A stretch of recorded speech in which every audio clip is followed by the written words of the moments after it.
Today we're going to talk about how to use Google Images and specifically the advanced search options. Now, typically you might be using Google Images to find a picture to use in a project, or you might be using it to find out what something looks like. The advanced search just gives you another way to narrow it down and hopefully find exactly what you're looking for. So as you can see, I'm on the Google Images page, and in the bottom right, I'm going to click on the word settings. Over here, a little pop-up shows up. I'm going to click on Advanced Search. And so it takes me to a new window. And here I'm going to have a little way to kind of define what I'm looking for. So let's say for whatever project I'm working on, I want to find a picture of rain. And I maybe want to be a little bit more specific besides just this word rain. So I do have options for this exact word or phrase, any of these words, or none of these words.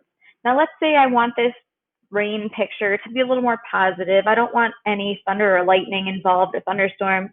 I'm going to write the word lightning. So hopefully I don't get any pictures that show up with lightning in it. So I'm going to scroll down and click on where it says Advanced Search. And now I have a bunch of pictures of rain. And from what I can see, at least in these first few images, I don't see any lightning. So far it has followed through with what I'm looking for. Now let's go back and see if there's other things that we could use to narrow down our search. So I'm going to scroll back up, and where it says settings, I'm going to click here and again go to advanced search. And now I have other ways that I can narrow down my results. So if I'm going to use this in a specific project, I might care about the size of my image. So there's different ways that you can identify the size. I might care about the colors. So maybe I want it to be full color. I want it black and white. Maybe I want the background to be transparent so I can use it and edit in some other ways. You can look for different types of images. So maybe you're looking for a face, or maybe I want a clip art version of rain. So there's different options there. I can use images from a specific region, so I can look at different countries around the world. The safe search. Now this is always specifically set for filter explicit results. I usually leave it there. I think that's very helpful, especially when working with students. No one wants any surprises to pop up. Now, if for some reason you need to change that, you do have the option, but typically I leave the safe search on. Another thing I can look for is a different file type. So let's try that one out. I want to look for a GIF file of rain. So I want something to be animated. So we'll search for that. And finally, your other way to narrow down your results is by changing the usage rights. So at the current time, all the results that we saw are not filtered by any license.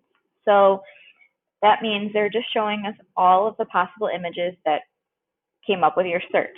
Now, if you're going to actually use those images for a project or use it for something, you'll want to click on one of these options. So it might be one that's free to use or share, one that you could even use commercially.